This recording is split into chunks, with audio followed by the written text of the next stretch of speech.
चलिए, इकोनॉमिक्स के अंतर्गत हम लोगों ने पहला चैप्टर बजट पढ़ा, सेकंड वन योजना, थर्ड कौन है टैक्सेशन, और फोर्थ वन जो होगा यानी चौथा चैप्टर जो आपका होगा वो होगा इन्फ्लेशन यानी कि मुद्रास्फीति। पहले जैसा कि हर चैप्टर में हम लोग करते आ रहे हैं कि किसी भी चैप्टर को पढ़ने से पहले हम लोग को ये देखना होता है कि हाँ हमको एक्चुअली करना क्या है, यानी कहने का मतलब कि हमको पढ़ना क्या क्या है या किस तरह से इसको पढ़ लिया जाए तो हमारा टॉपिक जो होगा वो क्लियर हो जाएगा। तो यहाँ पर इन्फ्लेशन को जो आपको पढ़ना है तो कलम कॉपी जल्दी से उठा लीजिए। पहले आप मीनू एक बना लीजिए कि इन्फ्लेशन में आपको क्या क्या चीज पढ़ना है। तो इन्फ्लेशन में जो आपको पढ़ना है वो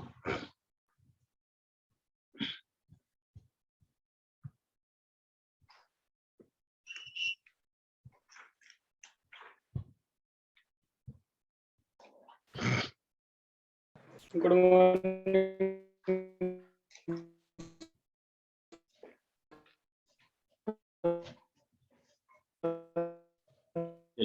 तो इन्फ्लेशन में जो आप लोग को पढ़ना है पहले अर्थ पढ़ना है या परिभाषा, दूसरा मुद्रास्फीति के प्रकार, मुद्रास्फीति के प्रकार, फिर मुद्रास्फीति का मापन और सूचकांक, फिर मुद्रास्फीति का प्रभाव, फिर मुद्रास्फीति को नियंत्रित करने का उपाय।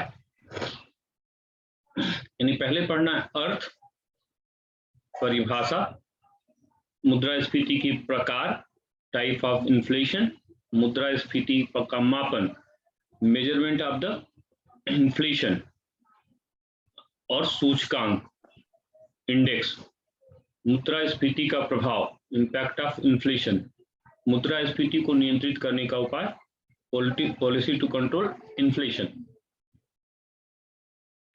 ये हम लोग का मीनू है जो हम लोग को पढ़ना है।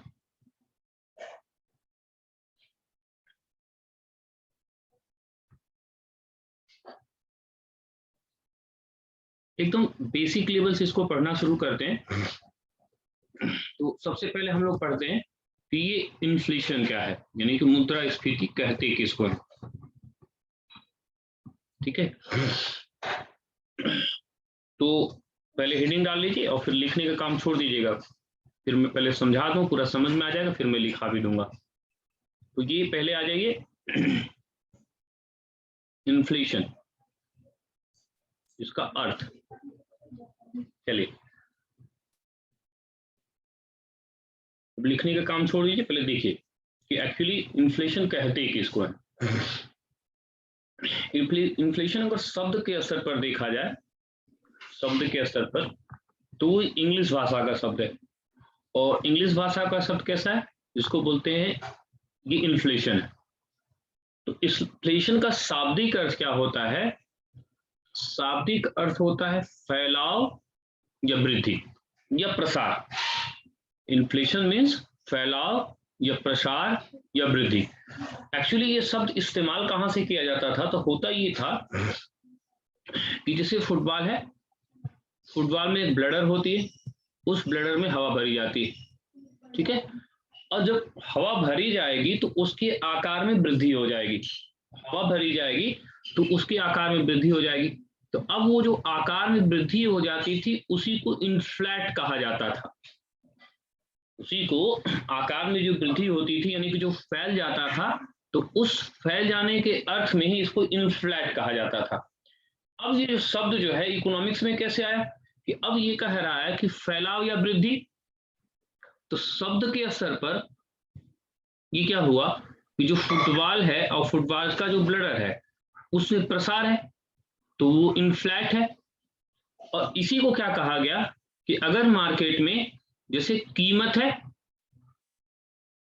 कीमत है, तो कीमत में जो वृद्धि है,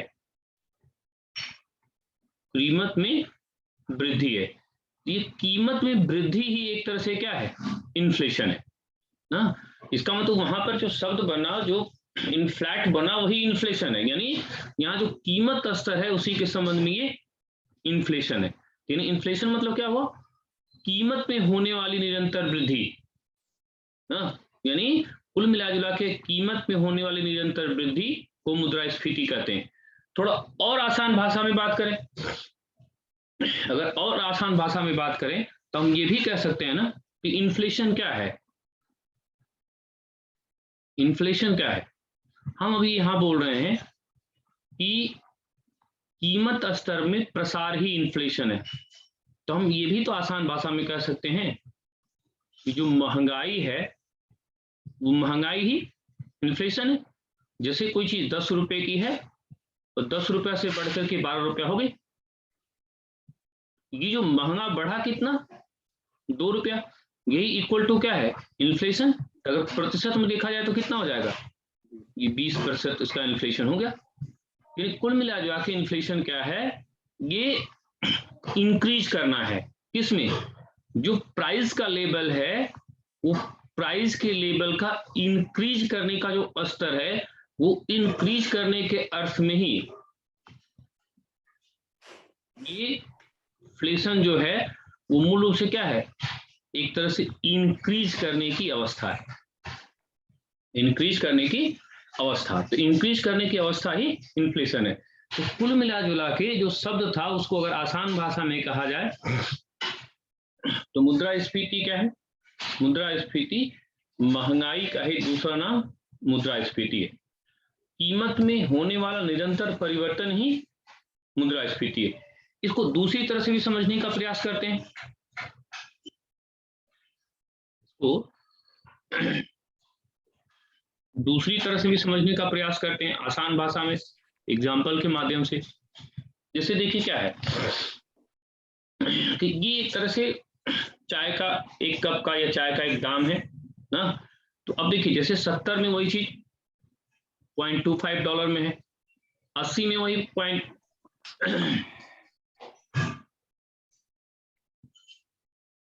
ये $0.45 में है, 0.75 में है, $1 में। अब देखिए ये दोनों के बीच का जो अंतर है ना, वस्तु देखिए उतनी मिल रही है और अंतर क्या हुआ यहाँ पे $0.20 का। तो ये जो $20 होगा यही एक तरह से क्या होगी, महंगाई होगी।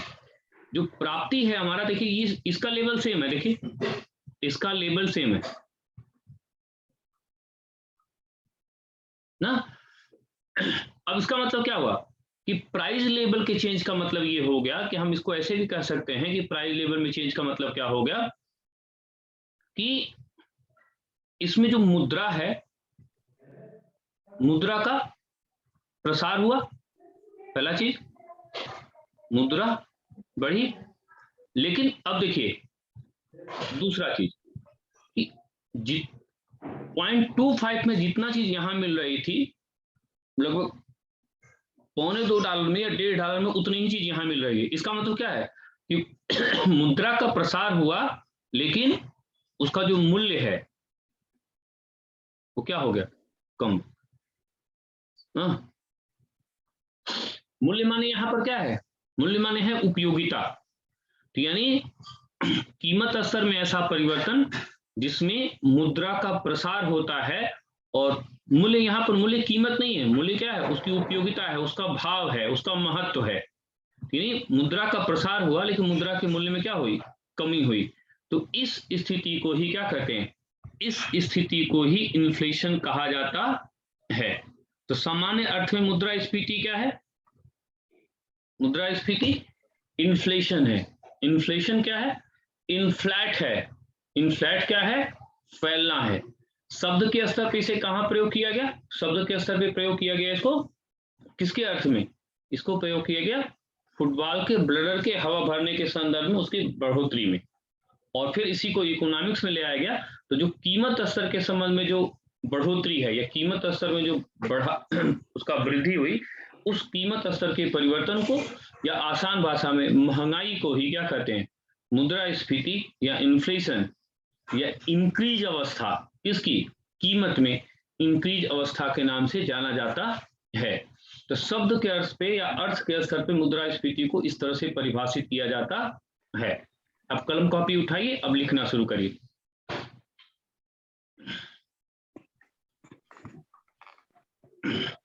पहले ये 2 लाइन बना लीजिए ग्राफ के रूप में, अंग्रेजी भाषा का इन्फ्लेशन, फैलाव या वृद्धि, ये फुटबॉल के अर्थ में, ये कीमत के अर्थ में।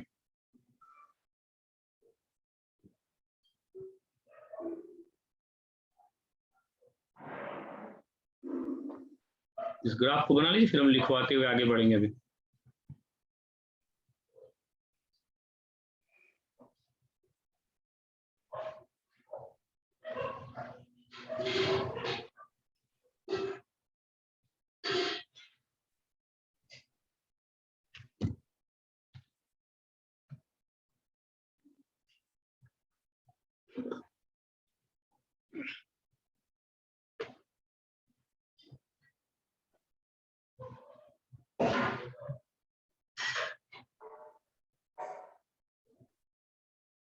लिखिए, मुद्रास्फीति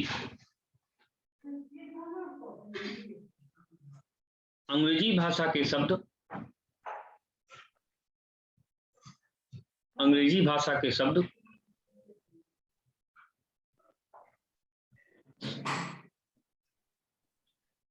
इन्फ्लेशन से निर्मित है, इन्फ्लेशन से निर्मित है।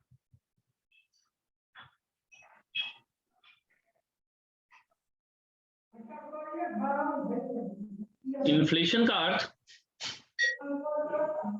इन्फ्लेशन का अर्थ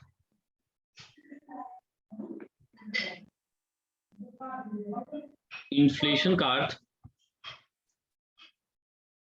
इन्फ्लेशन का अर्थ फैलाव या वृद्धि से है,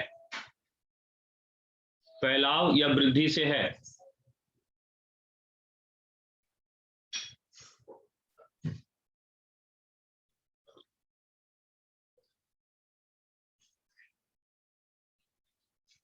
शब्द के स्तर पर इसका प्रयोग,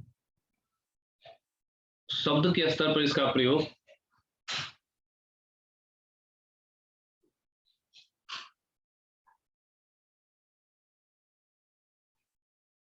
फुटबॉल के ब्लडर में हवा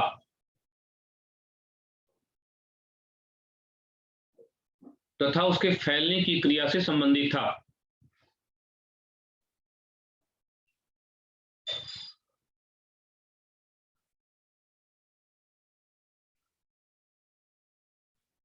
बाद में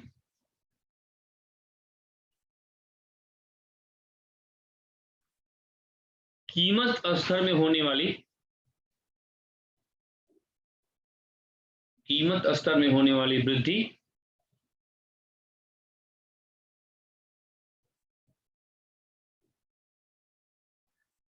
होने वाली वृद्धि को मुद्रास्फीति कहा गया।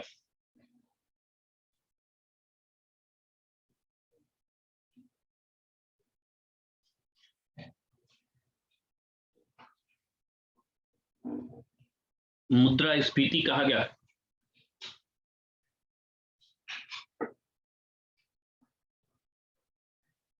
मुद्रास्फीति कहा गया।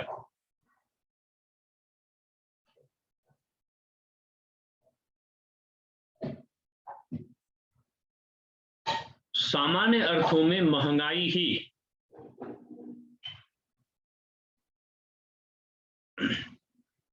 सामान्य अर्थों में महंगाई ही मुद्रास्फीति है।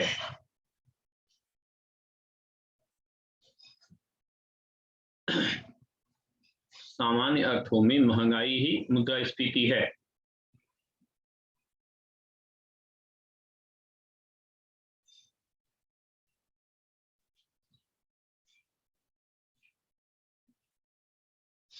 महंगाई ही मुद्रास्फीति है।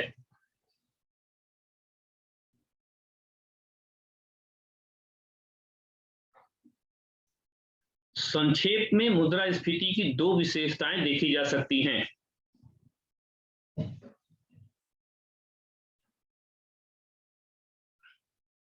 संक्षेप में मुद्रास्फीति की दो विशेषताएं देखी जा सकती हैं।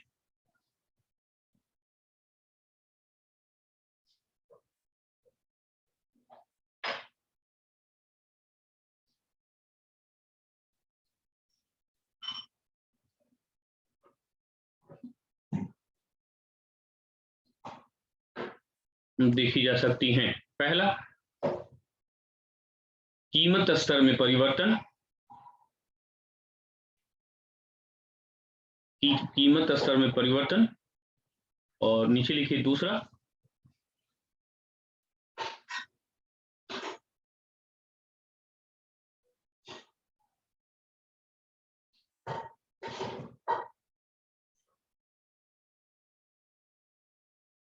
और दूसरा मुद्रा के मूल्य में कमी, मुद्रा के मूल्य में कमी।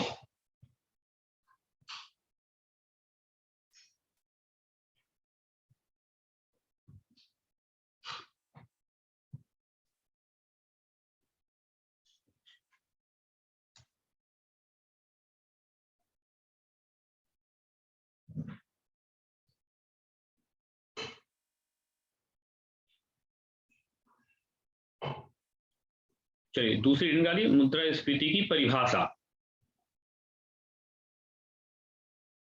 मुद्रास्फीति की परिभाषा,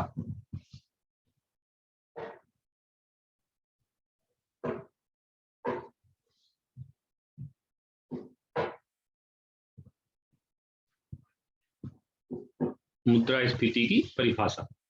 अब फिर लिखना नहीं है, पहले समझिए फिर लिखने का काम होगा।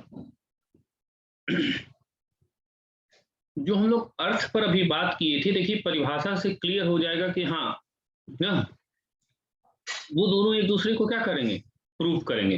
जैसे देखिए, जैसे ये एक विद्वान है पीटरसन, उनका क्या कहना है, उनका ये कहना है कि मुद्रास्फीति क्या है, पहला कीमत स्तर में होने वाली अस्थाई और निरंतर वृद्धि से है। यही तो हम लोग अभी पढ़े कि मुद्रास्फीति क्या है, कीमत स्तर में होने वाला परिवर्तन। बस इन्होंने क्या कहा, ये अस्थाई होगा और निरंतर होगा। तो यानी मुद्रास्फीति की एक विशेषता ये हो गई कि कीमत स्तर में परिवर्तन होगा और अस्थाई परिवर्तन होगा और निरंतर परिवर्तन होगा, तो उसे हम कहेंगे ये मुद्रास्फीति है। चलिए सैमुअल्सन, इनका क्या कहना है, इनका कहना है कि मुद्रास्फीति उस समय से है, यानी उसका अभिप्राय उस समय से है जिसमें कीमतें बढ़ रही होती हैं। बात वही है, यानी इसी परिभाषा को उन्होंने बस बताया कि मुद्रास्फीति क्या है, उस समय है, उस समय को कहते हैं या जिस समय कीमतें बढ़ रही होती हैं। बात वही कर रहे हैं कि कीमत स्तर में परिवर्तन। देखिए शेपिरो क्या बोल रहे हैं, इनका ये कहना है कि कीमत स्तर में होने वाली निरंतर और अत्यधिक वृद्धि। अब देखिए यहां पर ये निरंतर वृद्धि यहां भी है, निरंतर वृद्धि यहां भी है, बस यहां पर जो अस्थाई बात कह रहे हैं ये कह रहे हैं कि अत्यधिक वृद्धि है। बात वही घुमा फिरा के कह रहे हैं। फिर पीगू देखिए क्या बोलते हैं,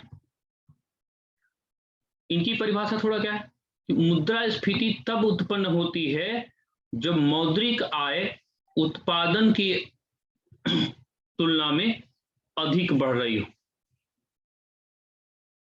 तब उत्पन्न होती है जब मौद्रिक आय उत्पादन के अनुपात से अधिक बढ़ रही हो, यानी मौद्रिक आय अधिक है, उत्पादन क्या है, कम है, मौद्रिक आय के रेशियो ज्यादा है। फिर क्रेमर क्या बोलते हैं, क्रेमर ये बोलते हैं कि मुद्रास्फीति क्या है, मुद्रा या जमा मुद्रा की अधिकता को ये मुद्रास्फीति कहते हैं। तो कुल मिला जुला कर देखिए, अगर ध्यान से परिभाषा के स्तर पर बात किया जाए तो वही निकल के आ रहा है कि कीमत स्तर का जो परिवर्तन है ना, उसमें अस्थाई है, उसमें निरंतरता है, और दूसरा उसमें जो मुद्रा है उस मुद्रा के मूल्य में क्या आ रही है, ये कमी आ रही। यही पूरा हम लोग ऊपर भी देखे थे, परिभाषा से भी वही चीज को मिला जुला के निकल के आ रही है। यानी जो परिभाषा है और अर्थ दोनों एक दूसरे का मैच कर रहे हैं, यानी कुल मिला जुला के क्या है कि मुद्रास्फीति एक ऐसी स्थिति है जिसमें कीमत स्तर में परिवर्तन होता है, वो परिवर्तन कंटिन्यूअस प्रोसेस में होता है, वो परमानेंट नेचर का होता है, और इस प्रक्रिया में अंततः क्या होता है, मुद्रा के मूल्य में कमी होती है। जो हम लोगों ने अर्थ पढ़ा था, उसी परिभाषा भी उसी अर्थ को पुष्ट कर रही है दोनों एक दूसरे को पुष्ट कर रहे हैं। तो कुल मिला जुला के अब हमारा समझ सकते हैं कि इन्फ्लेशन क्या है। इन्फ्लेशन की पहली विशेषता कीमत स्तर में परिवर्तन, वस्तु के मूल्य का बढ़ना, बढ़ने के साथ साथ निरंतर कंटिन्यूअस प्रोसेसेस की विशेषता हो गई, परमानेंट प्रोसेसेस की व्यवस्था हो गई, विशेषता हो गई, और मुद्रा के मूल्य में कमी, इसकी विशेषता हो गई। तो इस प्रकार के 3-4 विशेषताओं को धारण करने वाली जो अवस्था है, उस अवस्था को ही इन्फ्लेशन कहते हैं। सिविल सेवा में पीटरसन ने क्या कहा, सैमुअल्सन ने क्या कहा, ये सब एकदम नहीं आता है, कतई नहीं आता है। एसएससी वगैरह में कभी कभी परिभाषा किसने क्या दिया है वो कभी कभी वो पूछ लेते हैं ना, लेकिन सिविल में इन सब चीजों का कोई मतलब नहीं कि पीटरसन ने क्या कहा, सैमुअल्सन ने क्या कहा, स्पिरो ने क्या कहा, ना कीन्स ने क्या किया, उसका कोई मतलब नहीं। एसएससी वाले बच्चे, खासकर जो भी सीजीएल देते हैं, सीजीएल वाले बच्चे इन सबको नोट कर सकते हैं। तो परिभाषा वाला जो पेज है वो एक पेज कॉपी में छोड़ दीजिए, और बाद में जब इसको हम अपलोड करेंगे तो उसको नोट लीजिएगा। इसको अब लिखाने का उतना समय नहीं है, आप परिभाषा के लिए एक पेज छोड़ दीजिएगा। जो एसएससी के बच्चे हैं नोट कर लेंगे, पीसीएस वालों को नोट करने की कोई जरूरत नहीं है। बस उस परिभाषा से हमारा क्लियर हो कि हाँ हमारा मुद्रास्फीति कहते किसको है, मुद्रास्फीति हम किसको कहते हैं। अब एक पेज छोड़ करके, पीसीएस वाले एकदम नहीं छोड़ेंगे, और अब हेडिंग ले लिए मुद्रास्फीति के प्रकार। मुद्रास्फीति के प्रकार,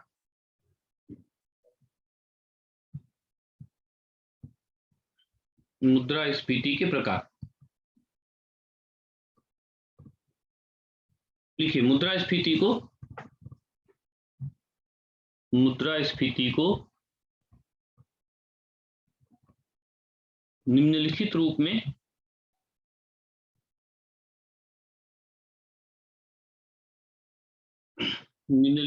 में वर्गीकृत किया जाता है।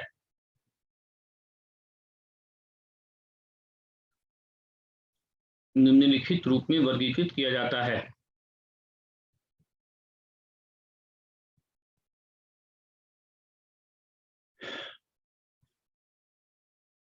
पहला लिखिए, क्षेत्र के आधार पर।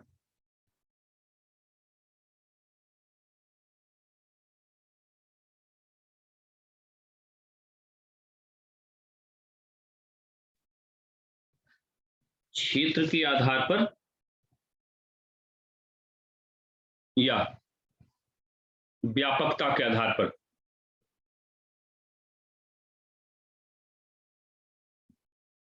लिखिए, क्षेत्र या व्यापकता के आधार पर इसे 2 वर्गों में बांटा जाता है।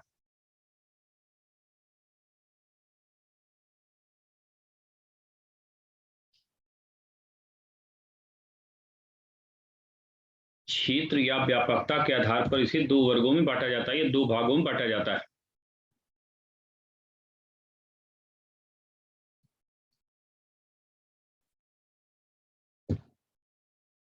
अब लिखना छोड़ दीजिए और देखिए, समझिए, और कोशिश करना है पूरा यही क्लास से ही समझ में आ जाना चाहिए। तो हम लोग पढ़ रहे हैं कि व्यापकता के आधार पर, क्षेत्र के आधार पर, फिर हमने कहा कि 2 प्रकार का होता है, ठीक है। इसमें पॉइंट ए, यानी जो पहला पॉइंट है वो क्या है, किस आधार पे, तो वो है आपका,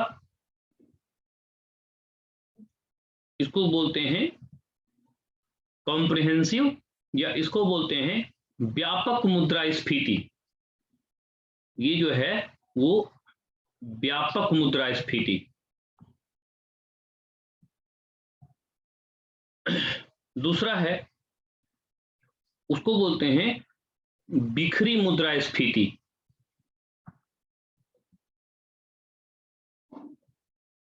व्यापक यानी यहां पर कॉम्प्रिहेंसिव, बिखरी यानी स्पॉर्डिक। अब समझिए, व्यापक मुद्रास्फीति किसको कहते हैं। ये मुद्रास्फीति है, अगर मुद्रास्फीति है और ये इकोनॉमी है, तो अगर इकोनॉमी के विभिन्न क्षेत्रों में, इकोनॉमी के विभिन्न क्षेत्रों में अगर इन्फ्लेशन का प्रभाव होता है तो उसे व्यापक मुद्रास्फीति कहा जाता है। नहीं, जितनी प्राइसेज हैं, जितनी भी कमोडिटी है और उसकी जितनी प्राइसेज हैं, अगर ये क्या होती है, ये बढ़ती है, और थ्रू आउट द इकोनॉमी यानी पूरी इकोनॉमी के अंतर्गत, तो दैट इज कॉल्ड क्या, कॉम्प्रिहेंसिव इन्फ्लेशन। यानी जो कॉम्प्रिहेंसिव इन्फ्लेशन का मतलब क्या हुआ कि अर्थव्यवस्था के जो विभिन्न क्षेत्रों को प्रभावित करेगी, तो उसे हम कॉम्प्रिहेंसिव कहेंगे, उसे व्यापक कहेंगे। और इसका अल्टरनेटिव क्या कह सकते हैं हम उसको, ये वाइड इन्फ्लेशन है, इकोनॉमी वाइड इन्फ्लेशन। इसका अनदर नाम क्या हुआ, या दूसरा नाम क्या हो गया, कॉम्प्रिहेंसिव को ही हम व्यापक बोल रहे हैं, उसी को हम इकोनॉमी का वाइड कॉन्सेप्ट बोल रहे हैं। स्पॉटिक क्या हुआ, अब ये भी हो सकता है कि हमारा इन्फ्लेशन हो, ये हमारी इकोनॉमी है। अब इकोनॉमी के कुछ क्षेत्रों में इसका प्रभाव हो, कुछ क्षेत्रों में इसका प्रभाव हो, लेकिन बाकी क्षेत्रों में इसका प्रभाव ना हो। इसका मतलब जितनी कमोडिटीज है वो, इनका जो मूल्य है कुछ क्षेत्रों में ये उठेगा, ये ज्यादा होगा, लेकिन बाकी क्षेत्रों में नहीं होगी। इसका मतलब हम ये भी कह सकते हैं कि नेचर वाइज ये क्या, सेक्शनल है, सेक्शन वाइज ये है।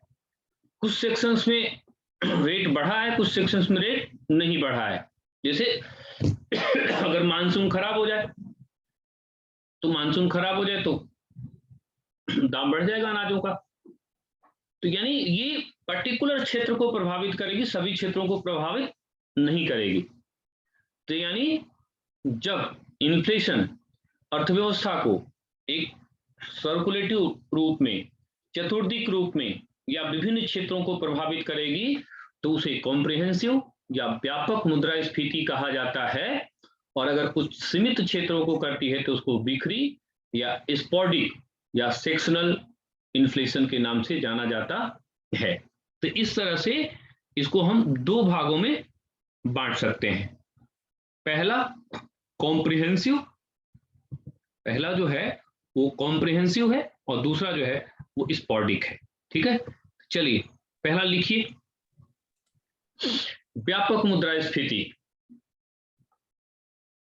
व्यापक मुद्रास्फीति या कॉम्प्रिहेंसिव इन्फ्लेशन, व्यापक मुद्रास्फीति या कॉम्प्रिहेंसिव इन्फ्लेशन या इकोनॉमी वाइड इन्फ्लेशन।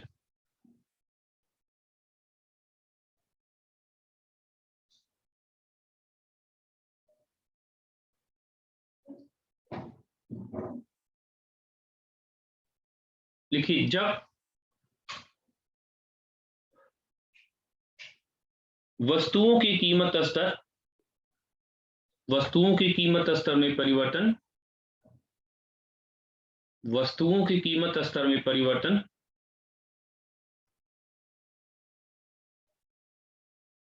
इकोनॉमी के विभिन्न क्षेत्रों में होता है, इकोनॉमी के विभिन्न क्षेत्रों में होता है,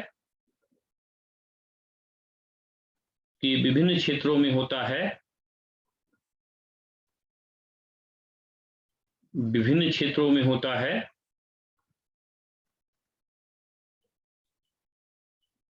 क्षेत्रों में होता है। तो इस प्रकार के मुद्रास्फीति को,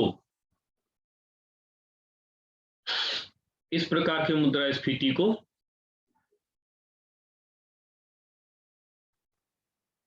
व्यापक मुद्रास्फीति कहा जाता है, व्यापक मुद्रास्फीति कहा जाता है।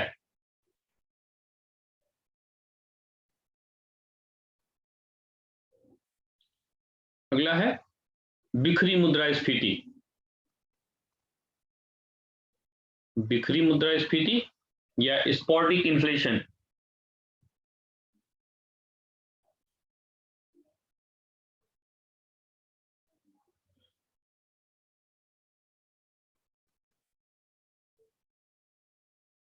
जब मुद्रास्फीति का प्रसार,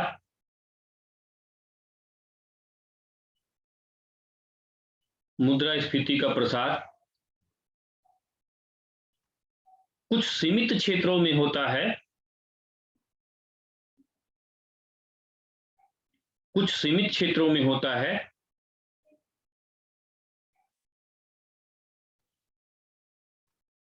तो इस प्रकार की मुद्रास्फीति को बिखरी या स्पॉडिक इन्फ्लेशन कहा जाता है। बिखरी या स्पॉडिक इन्फ्लेशन कहा जाता है।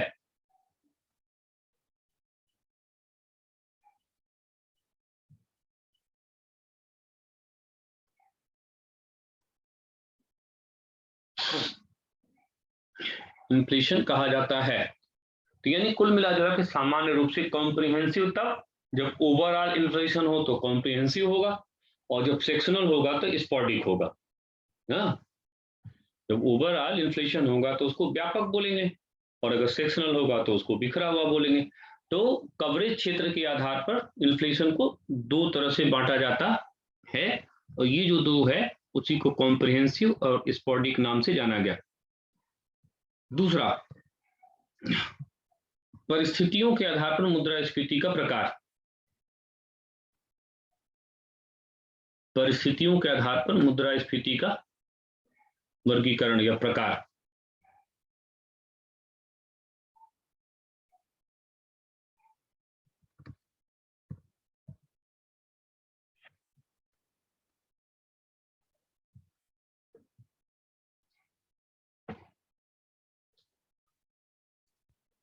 पहला है मांग जनित मुद्रास्फीति। मांग जनित मुद्रास्फीति, इसी को बोलते हैं demand pull inflation. Demand pull inflation.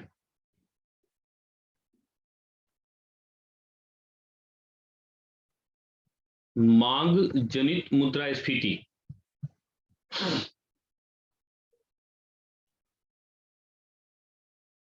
देखिए बहुत आसान है, इसको मैं समझा रहा हूं आपको, एकदम अच्छे से समझ में आ जाएगा।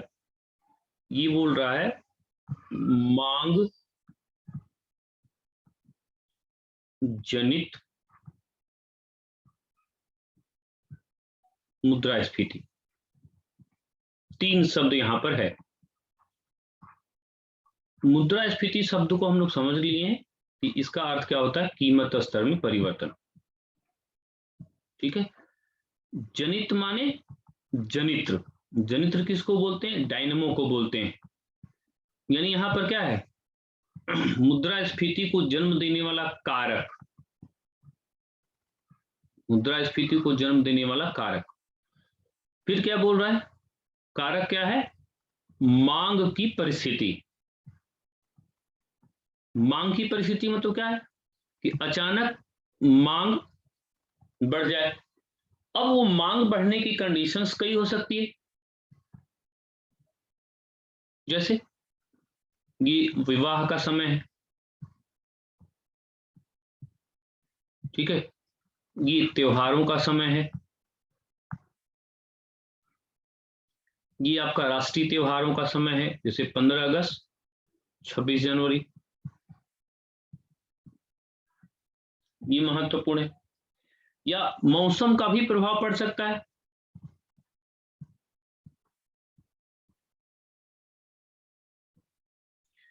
अब इन सारी कंडीशन से मांग अचानक बढ़ती है। जैसे छोटे छोटे उदाहरण से देखा जाए कि जैसे ग्रामीण परिवेश है, तो ग्रामीण परिवेश में अभी भी गर्मी में शादी विवाह की परंपरा ज्यादा है।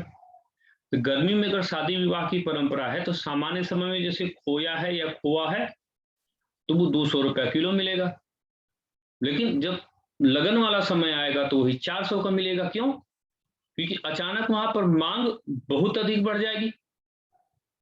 अब मांग अधिक बढ़ जाएगी तो ऐसा थोड़ा हो कि भैंस को मालूम है कि शादी सबकी हो रही तो दूध ज्यादा दे देगी, तो दूध लगभग उतना ही है और उसकी मांग बहुत अधिक बढ़ गई। डिमांड सप्लाई का रूल है कि जो चीज क्या है, मांग ज्यादा लोग रहे और है कम तो उसका रेट बढ़ेगा। जैसे आप सरकारी नौकरी पाते हैं तो आपका दहेज ज्यादा मिलता है। क्यों? इसलिए कि मांग बहुत ज्यादा है और सप्लाई है ही नहीं ना, सरकार एकदम सप्लाई रोक के रख दी है। तो अब जो चीज की मांग ज्यादा होगी और सप्लाई कम होगी तो उसका दाम बढ़ गया। जैसे त्योहारों में जैसे फलों का दाम बढ़ जाता है, क्योंकि जैसे केला तो वही है, लेकिन नवरात्र में क्या है, व्रत रखने की परंपरा ज्यादा है, तो ज्यादा लोग उसको खरीदेंगे, दाम उसका बढ़ गया। जैसे मौसम है, गर्मी के मौसम में वही एसी अगर आप जाड़े के मौसम में लीजिए तो 42,000 में मिल जाएगी, लेकिन वही अगर गर्मी में लीजिए तो 44,000 की मिलेगी, क्योंकि बनाने वाला भी जान रहा है कि गर्मी में इसकी क्या है, मांग ज्यादा है। तो यानी यहाँ पर क्या है कि जब मुद्रास्फीति को जन्म देने वाली परिस्थितियों में जो डिमांड होती है, ये मांग यहाँ पर क्या है, डिमांड, यहाँ पर जनित्र क्या है, ये पुल कर रहा है किसको, ये कीमत को, तो इसीलिए इसको डिमांड पुल इन्फ्लेशन कहा जाता है। अब थोड़ा यहां से आ जाइए, क्या बोल रहा है, जब मुद्रास्फीति को जन्म देने में मांग की स्थितियां, मैंने वहां पर मांग की कई स्थितियां आपको बताने का प्रयास किया, ये कई स्थितियां हो सकती हैं, एक प्रमुख कारक होती है, तो ऐसी स्थिति में जो स्थिति उत्पन्न होती है उसे मांग जनित कहा जाता है। तो इसको तो कुछ समझना नहीं है, बस मांग के कारण या मांग के कारण से जब कीमत स्तर में परिवर्तन होता है तो उसे मांग जनित मुद्रास्फीति कहा जाता है, डिमांड पुल इन्फ्लेशन कहा जाता है। इस डिमांड को पुल करने के लिए कई कारक हो सकते हैं, मौसम भी कारक हो सकता है, शादी विवाह एक कारक हो सकता है, कोई तीज त्योहार उसका एक कारण हो सकता है, कोई विशेष ओकेजन उसका कारण हो सकता है, और इन कारणों से जो दाम बढ़ेगा उसी दाम को मांग जनित मुद्रास्फीति कहा जाता है। अब आप लोग लिखिए, डिमांड पुल इन्फ्लेशन, मांग जनित मुद्रास्फीति। जब मुद्रास्फीति को जन्म देने में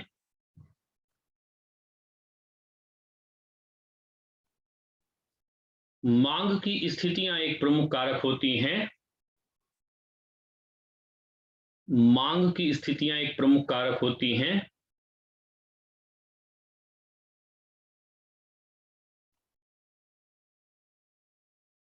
एक प्रमुख कारक होती हैं, तो ऐसी स्थिति को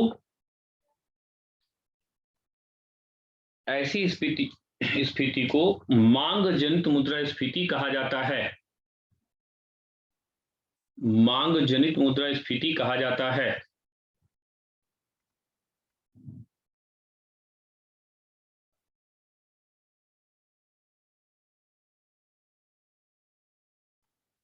मांग जनित मुद्रास्फीति कहा जाता है।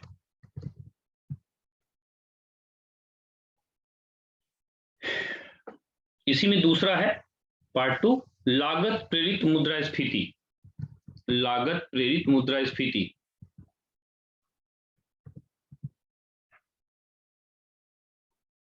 अब पहला समझ लिए तो ये बहुत आसान है, जैसे कह रहा है कि यहाँ मुद्रास्फीति है, लेकिन उसको प्रेरित कर रहा है कौन, उसको प्रेरित कर रहा है कौन, तो लागत उसको प्रेरित कर रहा है, यानी यहाँ पर महंगाई देने में जो मुख्य कारक है वो लागत है। कैसे लागत है इसको समझने का प्रयास करते हैं हम लोग, लागत जो है वो कैसे है, तो ये देखने का प्रयास करते हैं। तो चलिए ये देखने का प्रयास करते हैं, यहाँ पर लागत किसको बोलते हैं, तो लागत बोलते हैं हम, एक मिनट क्या दिक्कत हो रही, लागत हम किसी को बोलते हैं कि जैसे कोई वस्तु का उत्पादन हो रहा है, अब उत्पादन में जितने भी आपका फैक्टर यूज होते हैं, अगर उनमें से किसी का दाम बढ़ा तो वस्तु का दाम बढ़ेगा। जैसे मान लीजिए कि हम कंपनी में क्या करते हैं, मजदूरों की मजदूरी दर बढ़ा दें, अब मजदूरों की मजदूरी दर बढ़ेगी तो अंत में फिर क्या होगा, जो वस्तु है उसकी कीमत भी तो फाइनली बढ़ेगी। जैसे किसी मजदूर को जितना पैसा दिया जा रहा है, अगर उसकी मजदूरी 10% बढ़ाई गई तो फिर वो जो उत्पादक होगा वो कीमत बढ़ा करके ही तो इसको करेगा, कोशिश करेगा कम करने का। तो यानी यहाँ पर जो मुद्रास्फीति है, इस मुद्रास्फीति का कारण प्रेरणा क्या है, लागत। वो लागत विभिन्न रूपों में हो सकता है, यानी उत्पादक का लागत जब कहीं भी किसी रूप में बढ़ता है तो इसका वो अंतिम रूप से प्रयोग क्या करता है कि उस वस्तु की कीमत को बढ़ा देता है, चाहे किसी तरह से हो। अगर उसका दाम उसका लागत बढ़ी तो उसका फाइनली वो प्राइस पे फर्क पड़ना है, चाहे वो जो कुछ हो जाए। तो इस रूप में इसे लागत प्रेरित मुद्रास्फीति कहा जाता है। लिखिए, लागत प्रेरित मुद्रास्फीति जब उत्पादक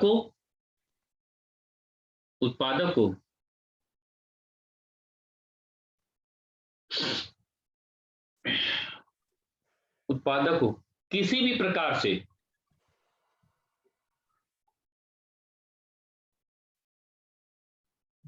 लागत में व्यय अधिक करना पड़ता है, लागत में व्यय अधिक करना पड़ता है, लागत में व्यय अधिक करना पड़ता है, व्यय अधिक करना पड़ता है, तो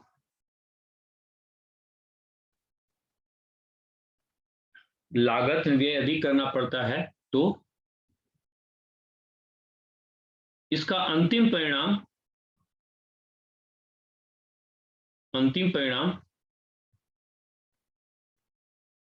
वस्तुओं की कीमत में वृद्धि से है।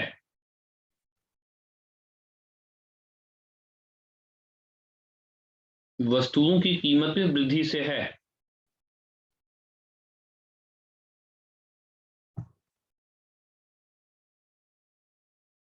उदाहरण के लिए, यदि किसी भी प्रकार से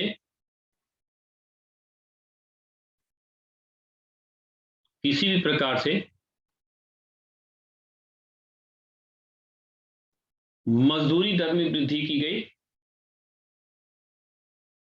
मजदूरी दर में वृद्धि की गई,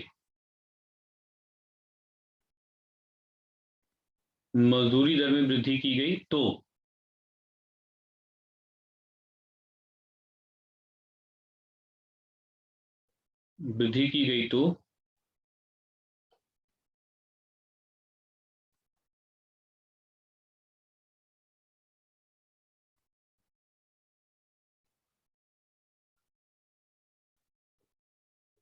अंततः यह क्रिया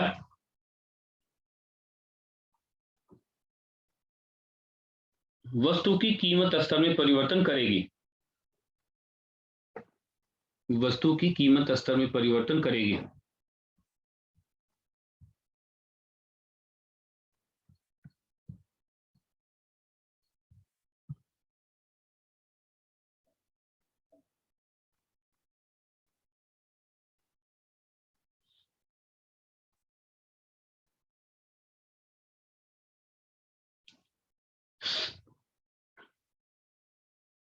अगला ये ब्रांडेड मुद्रास्फीति। ब्रांडेड मुद्रास्फीति ये तो बहुत आसानी से समझा जा सकता है।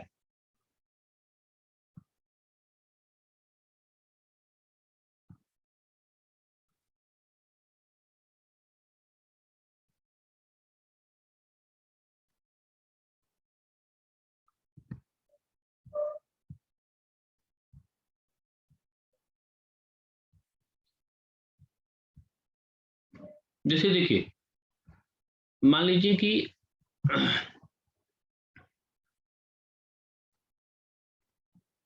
ये नमकीन का पैकेट है, ठीक है, ए बी सी, 50 ग्राम इसका भी है, 50 ग्राम इसका भी है, 50 ग्राम इसका भी। लेकिन अगर इसमें से कोई पैकेट हल्दीराम होगा, अब हल्दीराम यहां हम क्यों कर रहे हैं, क्योंकि हल्दीराम का मार्केट में एक नाम है, बाजार में उसकी क्रेडिट है, उसकी एक गुणवत्ता है कि हाँ हल्दीराम की भुजिया अच्छी होती है। तो अब यहां पर क्या होगा कि उस नाम के कारण से ही बाकी पैकेट अगर 5 रुपए के मिलते हैं तो क्योंकि उसका नाम हो गया तो इसी पैकेट को क्या करेगा उस 7 रुपया में बेच देगा। कभी कभी तो हमारे यहाँ क्या है, कभी कभी तो विदेशी जो शब्द है वो विदेशी शब्द ही एक प्रकार का ब्रांड है ना, विदेशी शब्द ही एक ब्रांड है और उससे वस्तु का दाम बढ़ जाता है। जैसे इसको आप सिंपल में समझिए, ग्रामीण परंपरा से लोग भी हैं, जैसे ये दाना 1 किलो आपको मिल जाएगा 60 रुपया, 70 रुपया, 80 रुपया मिल जाएगा। बस हम देखिए इसमें कुछ नहीं कर रहे हैं, इसकी बस हम कीमत बढ़ाएंगे और कीमत बढ़ाएंगे, कीमत जो परिवर्तन होगा वो कीमत में परिवर्तन जो होगा वो कीमत में परिवर्तन बस नाम के परिवर्तन से होगा। इसका हम नाम बदल देते हैं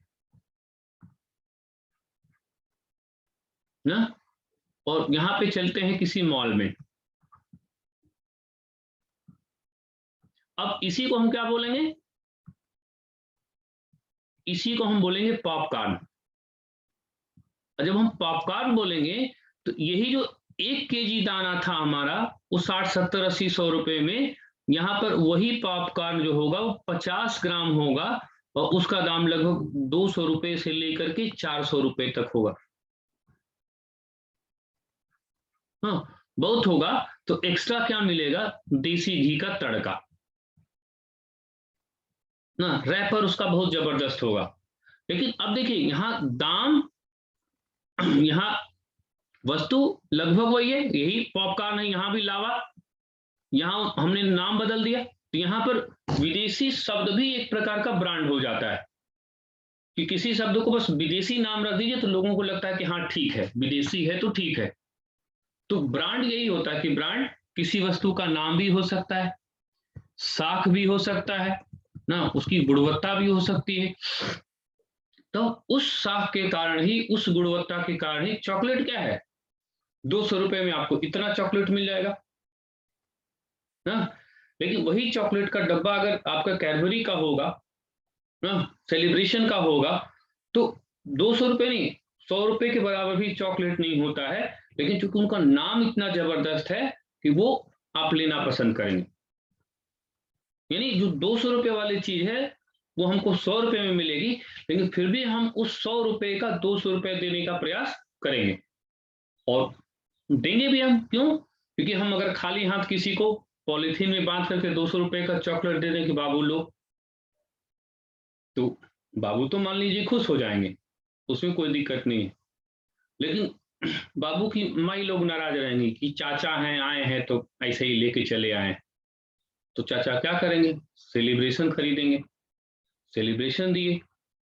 हाँ, अब बेटा भी खुश, बाकी लोग भी खुश, उनकी माइयों खुश, 4 जगह फोन करके बता भी सकती हैं कि भैया ये सेलिब्रेशन है, सब लोग मिलकर सेलिब्रेट कर रहे हैं। तो उसका दाम बस बढ़ गया किससे, बस उस पर सेलिब्रेशन। वहां पर सेलिब्रेशन, वहां पर क्या है, एक ब्रांड है, एक नाम है ना, साख है। कभी कभी तो गुणवत्ता नहीं भी होती है, ब्रांड से बिक जाता है ना।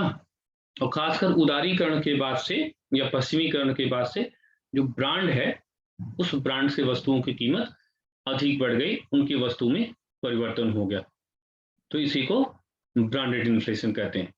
चलिए, ब्रांड का अर्थ तो पहले लिखिए, ब्रांडेड इन्फ्लेशन।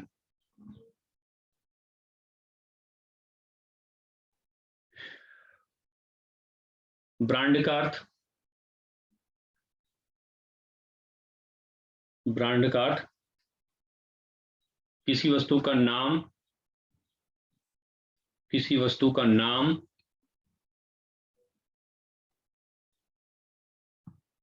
साख या गुणवत्ता से लगाया जाता है, गुणवत्ता से लगाया जाता है।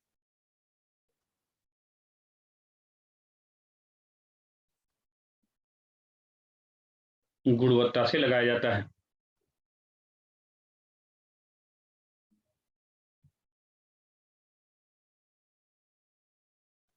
कभी कभी विकासशील देशों में, कभी कभी विकासशील देशों में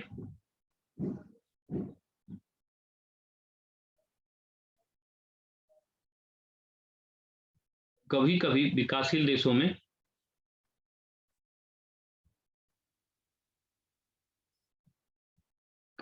विकासशील देशों में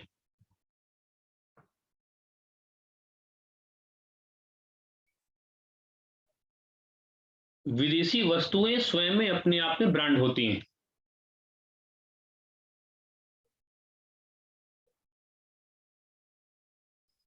और इन सब के कारण वस्तु की कीमत में जो वृद्धि होती है, वस्तु की कीमत में जो वृद्धि हो जाती है, वस्तु की कीमत में जो वृद्धि हो जाती है,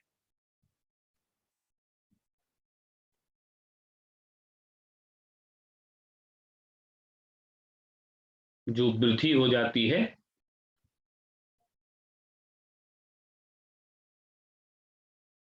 उस वृद्धि को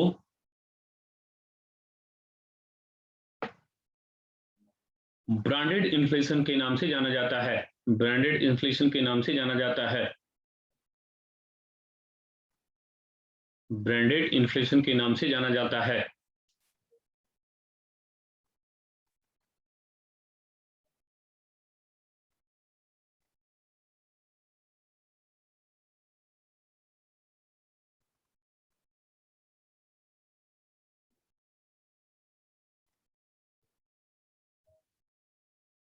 ब्रांडेड इन्फ्लेशन के नाम से जाना जाता है।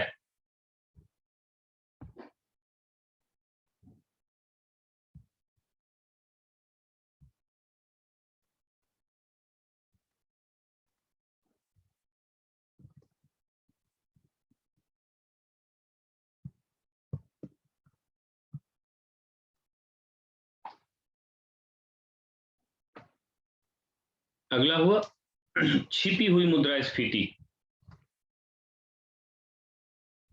Hidden inflation.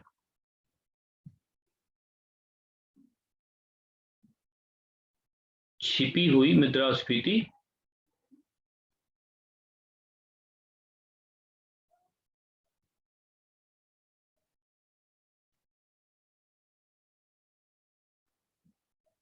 या हिडन इन्फ्लेशन।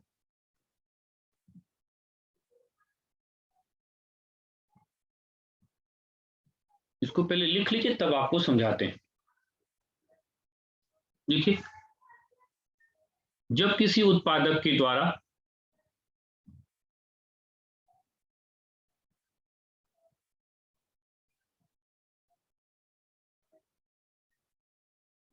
जब किसी उत्पादक के द्वारा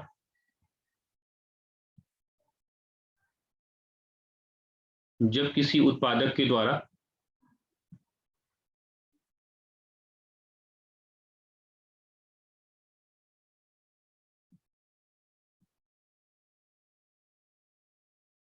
जब किसी उत्पादक के द्वारा वस्तुओं के मूल्य में दो प्रकार से वृद्धि की जाती है। वस्तुओं के मूल्य में दो प्रकार से वृद्धि की जाती है।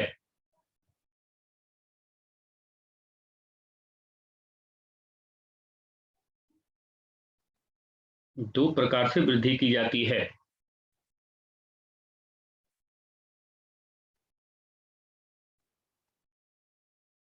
परंतु उससे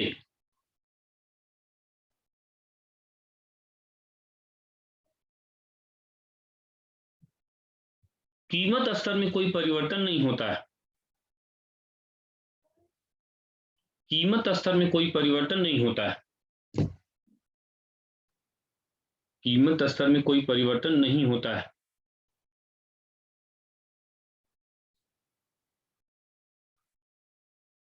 कीमत स्तर में कोई परिवर्तन नहीं होता है।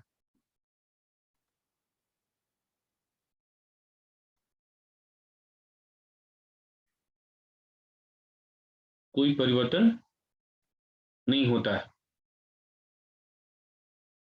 इन उपायों में डैश पहला गुणवत्ता के आधार पर और दूसरा मात्रा के आधार पर।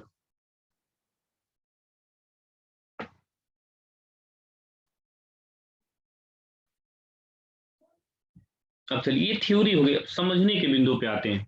हम क्या बोल रहे हैं, एक शब्द हमने बोला कि मुद्रास्फीति है, यानी कीमत में वृद्धि हुई है ना। लेकिन ये कीमत में जो वृद्धि है वो दिख नहीं रही है, सीधे सीधे प्रत्यक्ष रूप से वृद्धि नहीं दिख रही है। तो यानी ऐसी मुद्रास्फीति जिसमें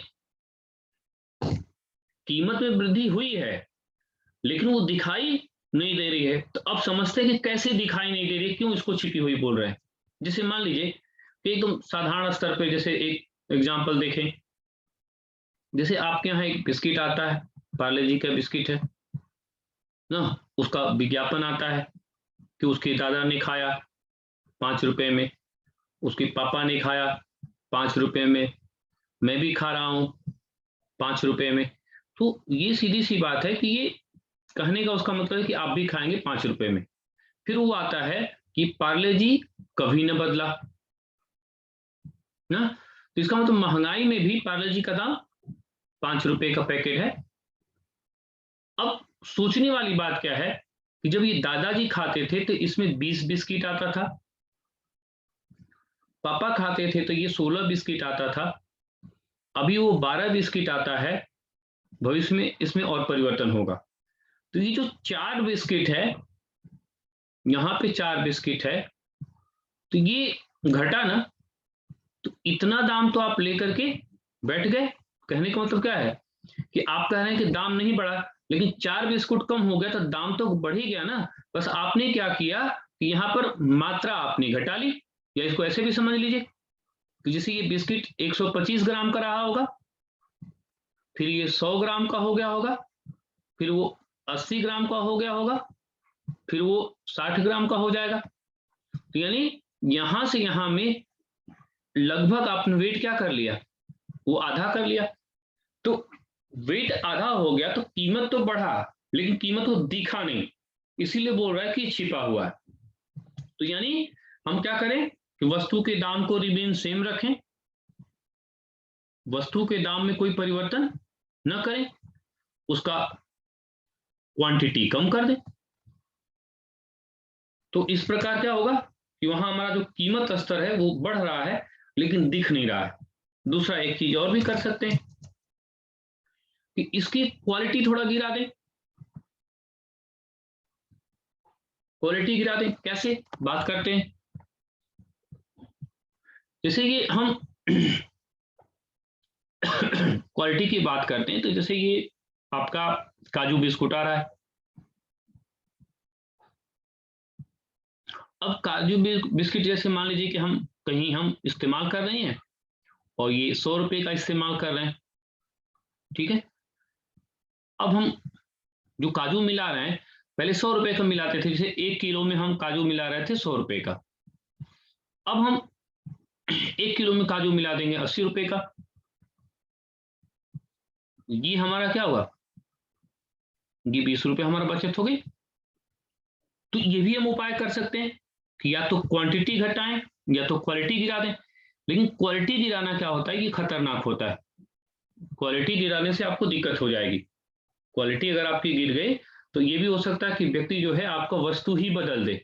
तो ज्यादातर जो उपाय किया जाता है मात्रा वाला किया जाता है, मात्रा वाला उपाय किया जाता है कि उसमें वस्तु का दाम भी नहीं बढ़ता है और कीमत स्तर भी नहीं बदलती है, लेकिन लाभ उसको मिल जाएगा, वो वस्तु का दाम घटा देगा। जैसे सर्फ एक्सल का पाउच है, पहले शायद 30-32 ग्राम का आता था, फिर 20 ग्राम का हुआ, अब शायद 16 या 18 ग्राम का आता है।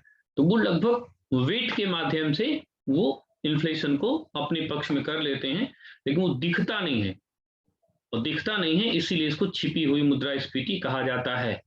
इसका मतलब पूरा देखिए क्या है कि जब उत्पादक क्या करे, मुद्रास्फीति को छिपा ले, या तो क्वालिटी के आधार पे या क्वांटिटी के आधार पर, दोनों में से किसी आधार पर वो छिपा सकता है और इस प्रकार का जो परिवर्तन होगा उसमें मुद्रा का मूल्य, मुद्रा का वस्तु का दाम ज्यों का त्यों बना रहता है, लेकिन क्वांटिटी के घटाव के माध्यम से उसको कंट्रोल कर लिया जाता है। तो इस प्रकार की मुद्रास्फीति को छिपी हुई मुद्रास्फीति कहा जाता है। अब एक हेडिंग डालिए, सरकार की प्रतिक्रिया के आधार पर मुद्रास्फीति का वर्गीकरण।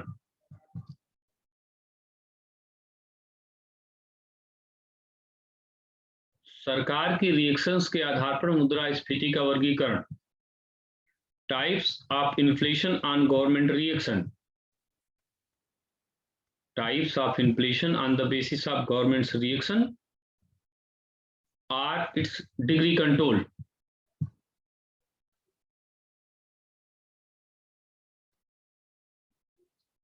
सरकार की प्रतिक्रिया के आधार पर इन्फ्लेशन का वर्गीकरण।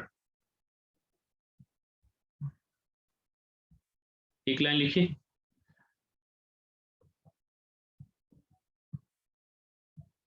सरकार की प्रतिक्रिया के आधार पर,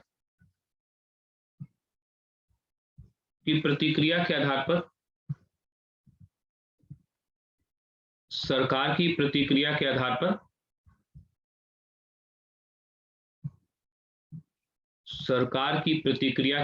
पर मुद्रास्फीति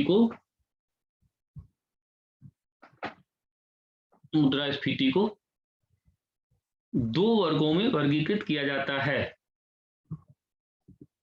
दो वर्गों में वर्गीकृत किया जाता है।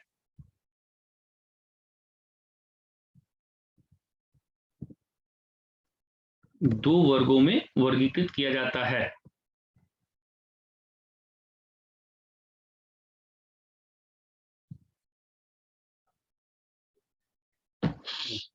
पहला,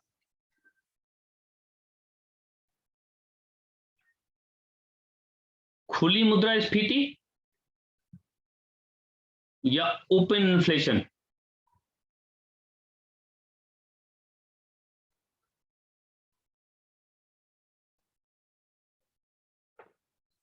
ओपन इन्फ्लेशन या खुली मुद्रास्फीति।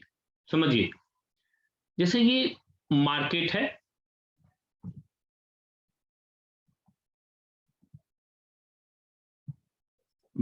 है, ये प्राइस है, ये गवर्नमेंट है। मार्केट है, प्राइस है, गवर्नमेंट, तीन चीजें यहां पर है। अब जो मार्केट है और मार्केट की जो एक्टिविटीज हैं, जो आपकी इकोनॉमी है, अब यहां पर ये जो प्राइस है, इस प्राइस पर गवर्नमेंट जब किसी भी प्रकार का हस्तक्षेप नहीं करती है, यानी मार्केट क्या है, मार्केट अपने ओन कोर्स पर चलती है, यानी अपने स्वभाव के अनुसार चलती है, या बाजार के डिमांड और सप्लाई के नियम के अनुसार चलती है। तो यानी बिना हस्तक्षेप वाली जो मुद्रास्फीति है, उस मुद्रास्फीति को ओपन इन्फ्लेशन या खुली मुद्रास्फीति कहा जाता है। यानी क्या है, यहाँ पे जो गवर्नमेंट है वो किसी भी तरह से इन्फ्लेशन को रिस्ट्रिक्ट करने का प्रयास नहीं करता है, और इस प्रकार की इन्फ्लेशन जिसमें सरकार किसी भी प्रकार का रिस्ट्रिक्शन नहीं कराती है, नोन एज ओपन इन्फ्लेशन। यानी स्वतंत्र रूप से जो मार्केट काम करेगा, उसके कारण से जो कीमत स्तर में परिवर्तन होगा, उसी को खुला कहेंगे। तो अब सीधा सी बात है कि दबा किसको कहेंगे? दबा किसको कहेंगे? जब गवर्नमेंट क्या करे, प्राइस को विभिन्न तरह से कंट्रोल करे। यानी कहने का मतलब क्या है कि जो प्राइस का कीमत स्तर में परिवर्तन हो रहा है, उसको गवर्नमेंट क्या करेगी, प्रिवेंट करेगी। कैसे करेगी? उसके लिए विभिन्न प्रयास हो सकता है। वो प्राइस कंट्रोल करने का प्रयास तमाम तरह से कर सकती है। राशनिंग व्यवस्था है, उसके माध्यम से कर सकती है। बजट व्यवस्था है, उसके माध्यम से कर सकती है।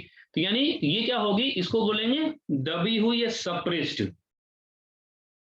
कहने का मतलब क्या है कि जब गवर्नमेंट से मुक्त मुद्रास्फीति होती है, या गवर्नमेंट की नीतियां मुद्रास्फीति को या वस्तुओं की कीमत को प्रभावित नहीं करती हैं, तो उसको ओपन इन्फ्लेशन। और जब सरकार वहां पर इंटरवेंट करती है, यानी उसमें हस्तक्षेप करती है, चाहे वो बजट के माध्यम से, चाहे वो राशनिंग के माध्यम से। तो इस प्रकार की मुद्रास्फीति को दबी हुई अर्थव्यवस्था कहा जाता है। हाँ, यानी जब सरकार कंट्रोल करने का प्रयास करेगी तो उसको दबी कहेंगे, और जो मुक्त रूप से रहेगा तो उसको खुली करेंगे।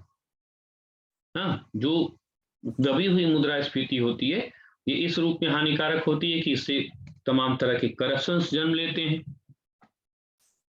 ब्लैक मार्केटिंग जन्म लेती है। हाँ, और तमाम तरह की अराजकता का जन्म होता है।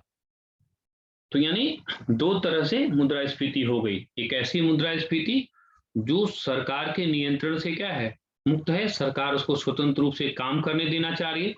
तो स्वतंत्र रूप से जब काम करने देना चाह रही है तो इस प्रकार की इकोनॉमी को या इन्फ्लेशन को ओपन, और जब सरकार हस्तक्षेप करेगी तो उसी को दबी हुई या सप्रेस्ड इन्फ्लेशन कहा जाता है। चलिए लिखिए, खुली मुद्रास्फीति।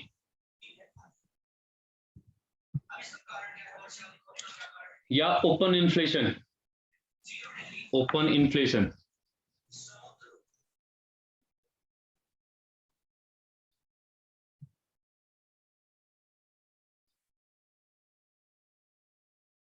जब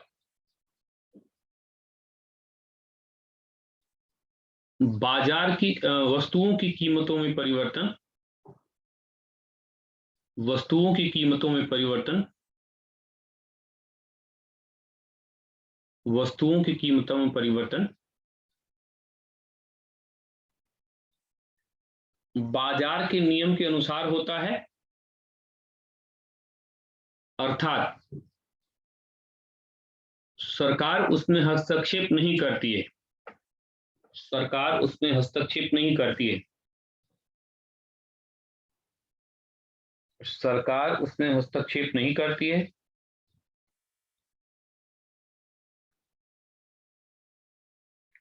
सरकार उसमें हस्तक्षेप नहीं करती है।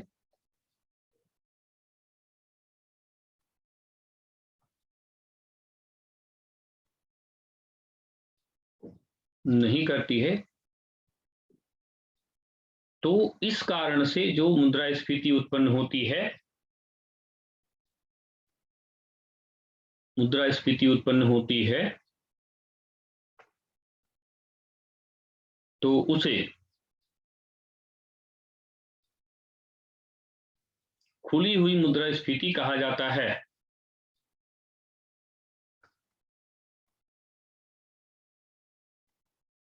और जब विभिन्न कारणों से, विभिन्न कारणों से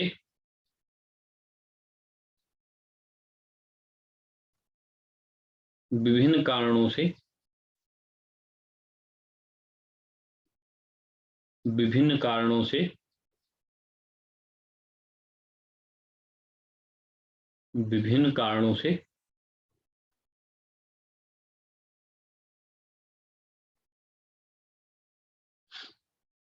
सरकार इसमें हस्तक्षेप करती है। सरकार इसमें हस्तक्षेप करती है तो इसे दबी हुई मुद्रास्फीति कहा जाता है। इसे दबी हुई मुद्रास्फीति कहा जाता है।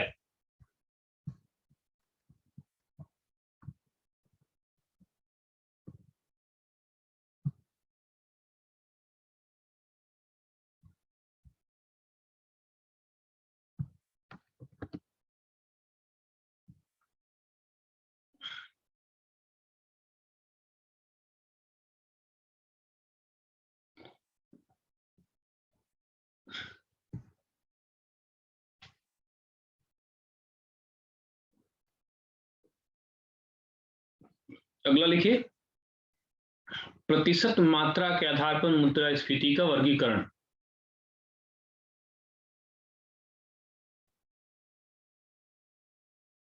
प्रतिशत मात्रा के आधार पर मुद्रास्फीति का वर्गीकरण।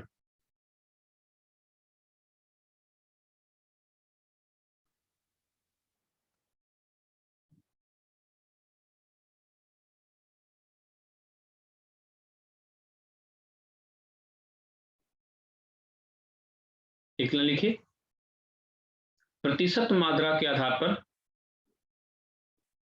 प्रतिशत मात्रा के आधार पर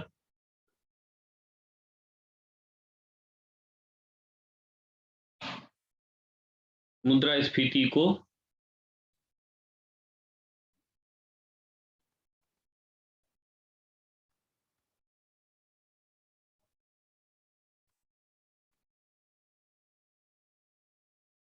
निम्नलिखित रूप से वर्गीकृत किया जाता है।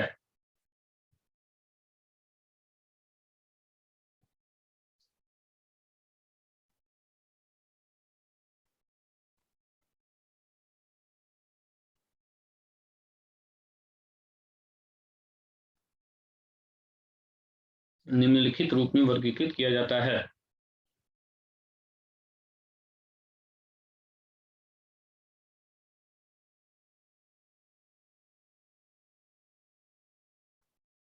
वर्गीकृत किया जाता है।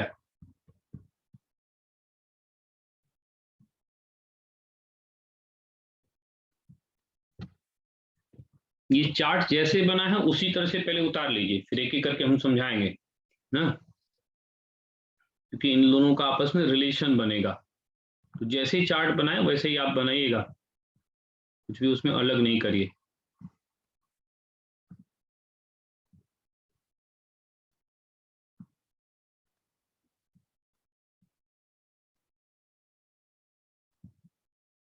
ये एक तरह से अभी आपकी हेडिंग है, तो इसको उसी तरह से उतार लीजिए, फिर एक एक करके हम आपको अलग अलग से समझा रहे हैं।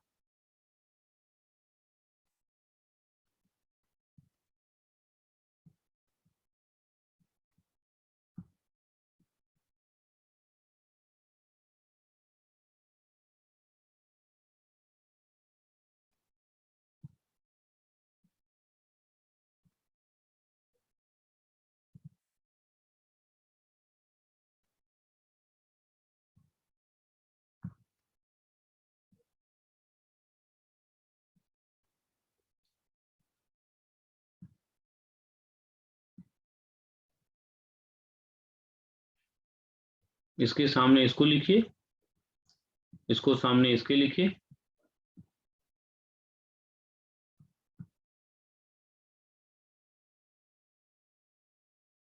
फिर गैलोपिंग के सामने हाइपर,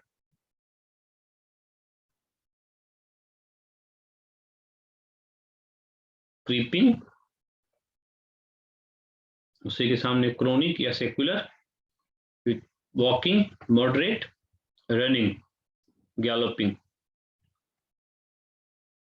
हाइपर इन्फ्लेशन।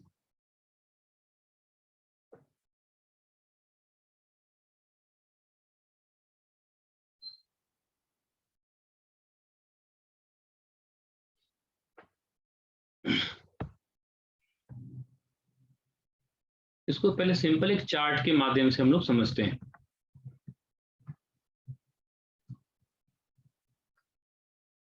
इसको एक चार्ट के माध्यम से हम लोग समझने का प्रयास करेंगे।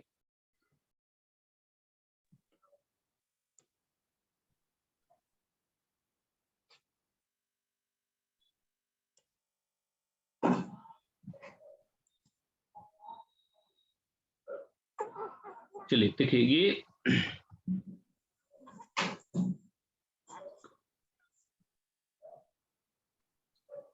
अगर चार्ट के माध्यम से देखा जाए तो देखिए, ये क्रीपिंग है, ये वॉकिंग है, ये रनिंग है और ये हाइपर है। कहने का मतलब क्या है कि जब इन्फ्लेशन की रेट थोड़ा कम है, अभी हम ये परसेंटेज पे नहीं जा रहे हैं, अभी बस क्या कह रहे हैं कि जब परसेंटेज यहाँ पर रेट कम है तो क्रीपिंग है। क्रीपिंग मतलब क्या होता है? रेंगना, रेंगना यानी एकदम धीमे धीमे चलना, तो उसी को क्रीप करना कहते हैं।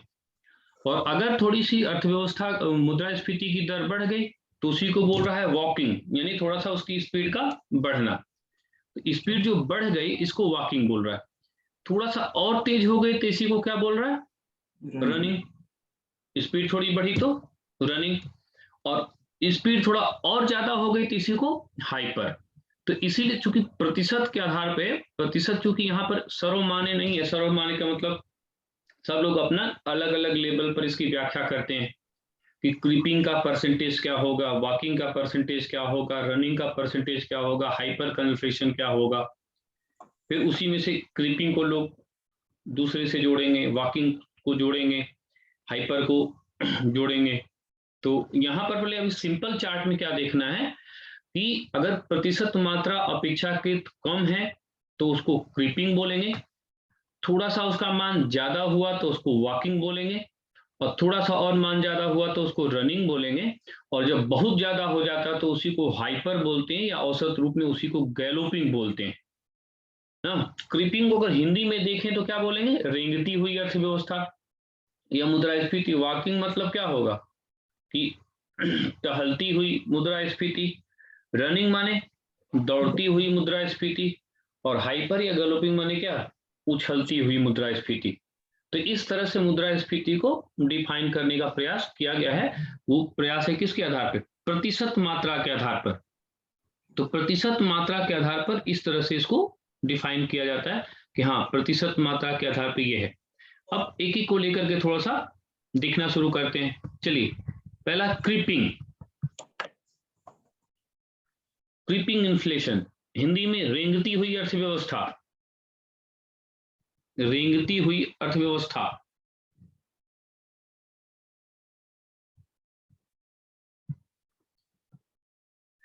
लिखिए, जब अर्थव्यवस्था की दर, अर्थव्यवस्था में मुद्रास्फीति की दर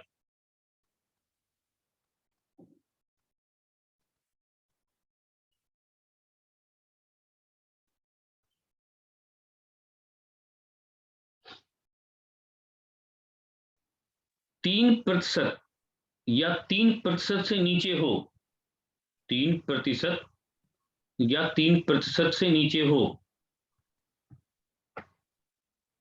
या 3% से नीचे हो, तो इसे क्रीपिंग इन्फ्लेशन,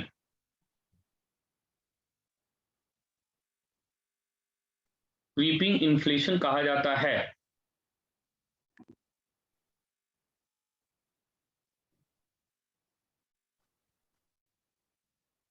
इसे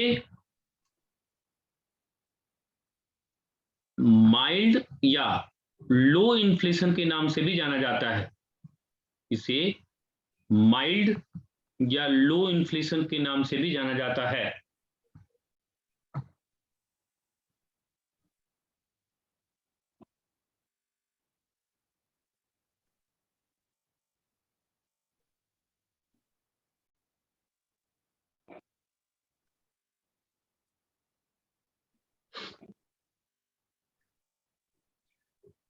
जब यही क्रीपिंग इन्फ्लेशन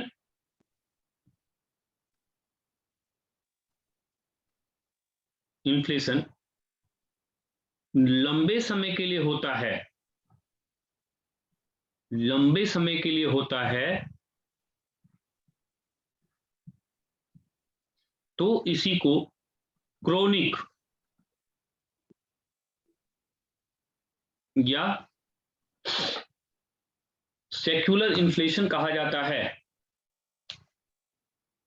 क्रीपिंग को ही क्रोनिक या सेक्युलर इन्फ्लेशन कहा जाता है।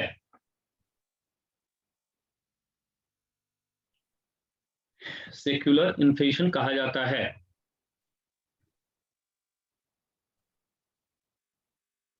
क्रीपिंग को ही, अगर वो कंटिन्यूअस प्रोसेस में हो, परमानेंट प्रोसेस में हो, लंबा प्रोसेस में हो, तो उसी को हम कहते हैं कि ये क्रोनिक है, ये सेक्युलर इन्फ्लेशन है। इसी को सेक्युलर इन्फ्लेशन के नाम से जाना जाता है। अगला लिखिए, वॉकिंग इन्फ्लेशन, हिंदी में चाहे तो टहलती हुई मुद्रास्फीति।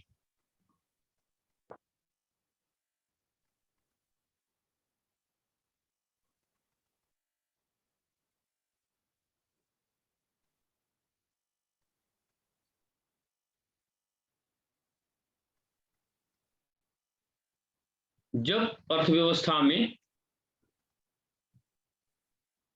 कीमत स्तर में परिवर्तन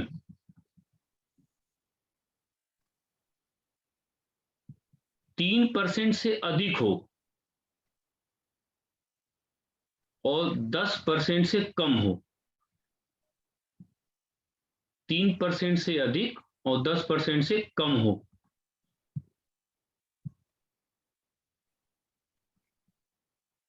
तीन 3% से अधिक और 10% से कम हो तो इसे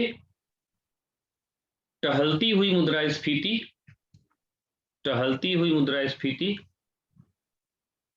या वॉकिंग इन्फ्लेशन कहा जाता है। वॉकिंग इन्फ्लेशन कहा जाता है।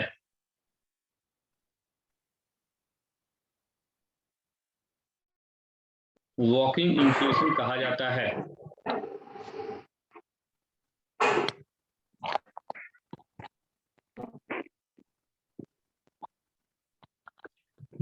कभी कभी जब यह नियंत्रण से बाहर हो जाती है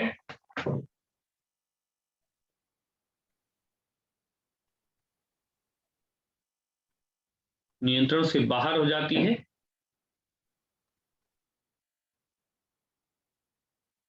या इस पर लंबे समय से ध्यान नहीं दिया जाता है,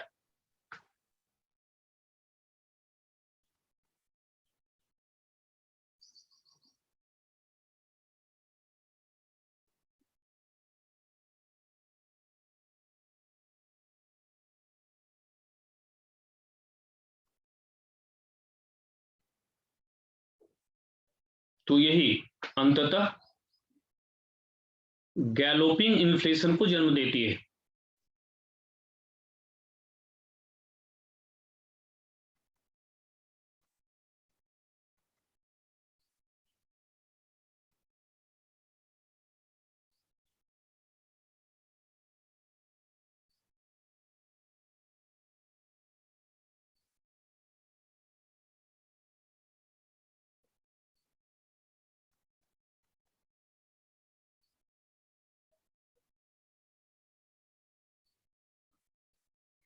इसी संदर्भ में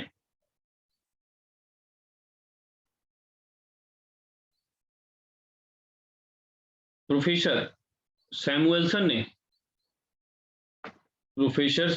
ने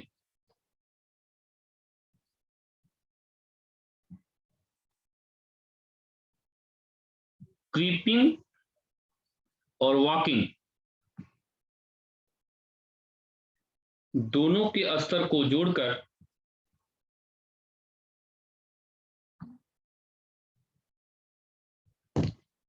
मॉडरेट इन्फ्लेशन की परिकल्पना की है, को जोड़कर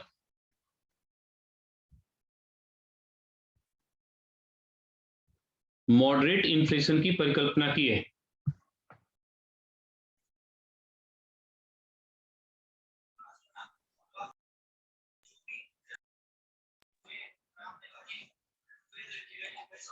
उन्होंने इसकी दर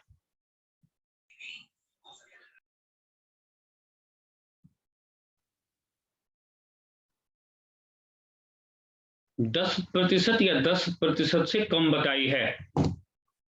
उन्होंने इसकी दर 10% या 10% से कम बताई है।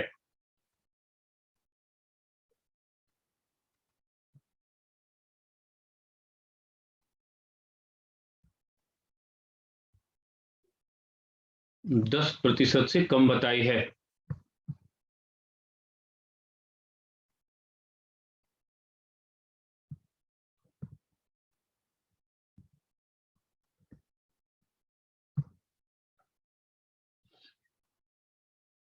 अगला है रनिंग इन्फ्लेशन।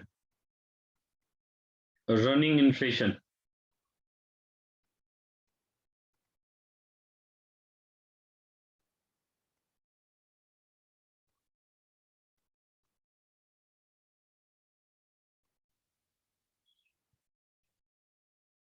ऐसा इन्फ्लेशन जिसमें मुद्रास्फीति की दर 10 से 20% के बीच होती है। 10 से 20% के बीच होती है।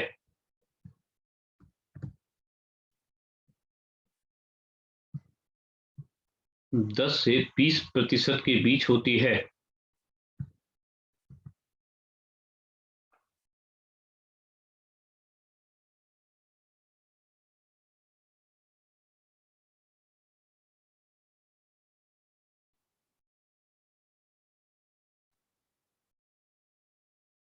अगला है गैलोपिंग इन्फ्लेशन या उछलती हुई अर्थव्यवस्था।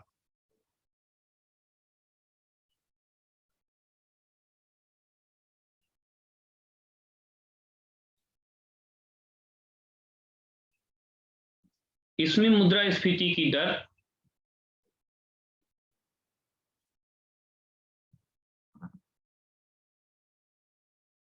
20% से अधिक तथा 20% से अधिक तथा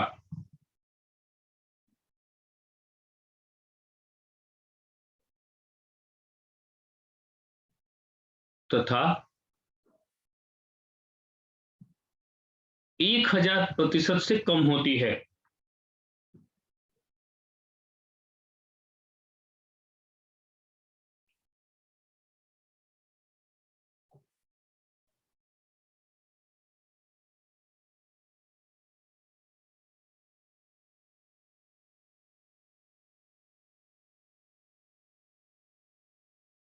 यानी 20% से ज्यादा हो, 1000 से कम हो, तो उसी को गैलोपिंग कहते हैं। हाइपर इन्फ्लेशन,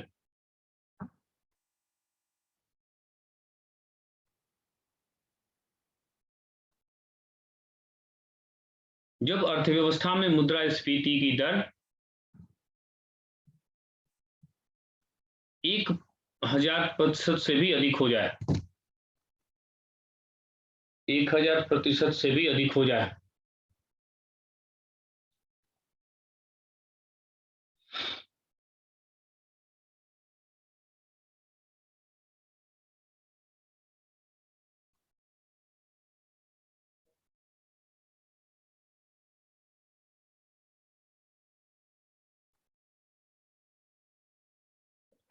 तो उसे हाइपर इन्फ्लेशन कहते हैं। यानी गैलोपिंग की ही दर अगर बहुत अधिक बढ़ जाएगी तो यही क्या है, इसी को हाइपर इन्फ्लेशन कहेंगे। यहाँ पे 1000% तक है, 20% से 1000% है, यहाँ पर क्या है, वो मोर देन 1000% हो गया। तो इसीलिए कहीं कहीं आप देखेंगे तो किताब में ऐसे भी मिल जाएगा कि गैलोपिंग और हाइपर इन्फ्लेशन, ऐसे भी आपको परिभाषा मिल जाएगी कि गैलोपिंग और हाइपर इन्फ्लेशन ना। अब यहाँ पर देखिए,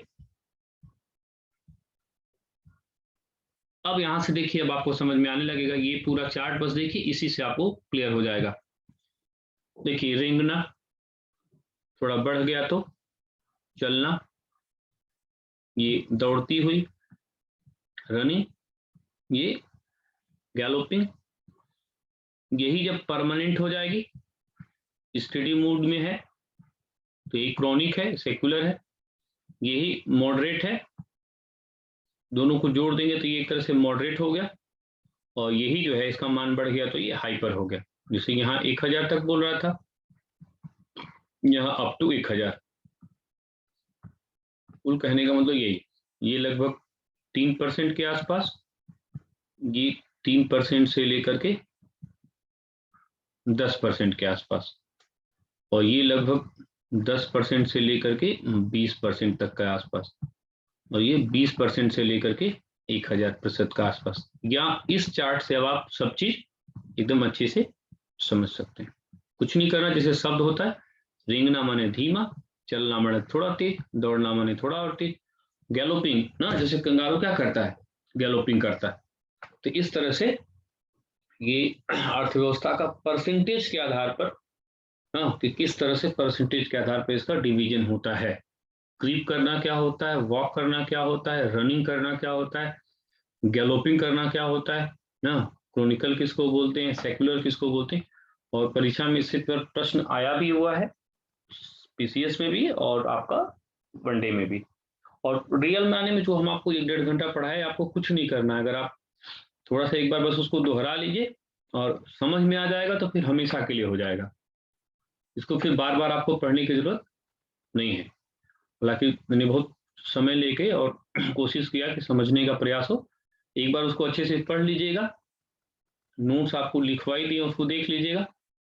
और एसएससी में ढेर सारे बच्चे इंग्लिश मीडियम की भी तैयारी करते हैं, वनडे के सिविल वालों को तो इंग्लिश आना ही आना चाहिए। और इस रूप में आप वहां पर आप एक बार नोट्स को फिर से, जब अभी हम शाम तक, अभी पिछला भी 1-2 नहीं अपलोड कर पाए हैं, तो शाम तक सब कर देंगे, तो अपना उठा करके देख लीजिए। हाँ अरुण बताइए। अरुण, सर साख का मतलब क्या होता है? साख माने आपका एक तरह से नाम के प्रति लोगों में एक विश्वास हो। साख मतलब वहां पर विश्वास हो। जैसे नहीं, हम मान लीजिए बिस्कुट खरीदने जाते हैं, तो हमारा, जैसे कोई पूछेगा कि कौन सा बिस्कुट दें, तो हम तुरंत बोलते हैं कि पार्ले जी दीजिए, यानी पार्ले जी पर हमको विश्वास हो गया है। वहां पर क्रेडिट क्या है? क्रेडिट माने साख होता है। जैसे नहीं, कोई वस्तु है, टाटा की कोई वस्तु है, तो टाटा की वस्तु पे हम लोग को साख की रहती है कि हाँ भाई टाटा का कोई चीज लिए तो हम उसमें गुणवत्ता अच्छी होगी। तो वहां पर साख मतलब क्या है? किसी वस्तु की गुणवत्ता से, या उसका नाम के प्रति लोगों में ट्रस्ट से है। तो जो ट्रस्ट है वही वहां पर क्रेडिट है।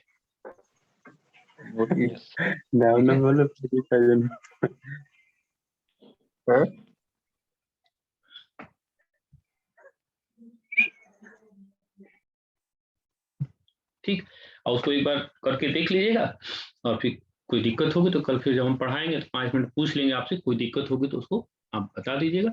एक बार पढ़ लीजिएगा, कोई इंग्लिश उसमें इतना टफ नहीं है कि नहीं बहुत कोई दिक्कत है, कौशल तो सर का है, आप उसको देख लेंगे। मनीष, में म्यूट कर रहा हूं तो क्यों खोल दे रहे हो उसको बार बार? इसको एक बार आप लोग दोहरा लीजिएगा, और दोहरा के फिर पहले 10 मिनट कल हम लोग टाइम से सब लोग आइएगा एकदम, तो पहले 10 मिनट में देख लेंगे, कोई दिक्कत होगी तो उसको बता देंगे, फिर जो है नेक्स्ट क्लास करेंगे। बहुत मजेदार है, थोड़ा सा इंटरेस्ट लीजिए और समझ में आ जाएगा। और ये सब क्वेश्चन ऐसे भी होते हैं कि करेंगे तो फिर नंबर आपको मिलेगा। तो कल फिर हम लोग आएंगे तो 5-10 मिनट जो भी डाउट होगा वो क्लियर करके फिर क्लास को हम लोग चलेंगे। Thank you sir.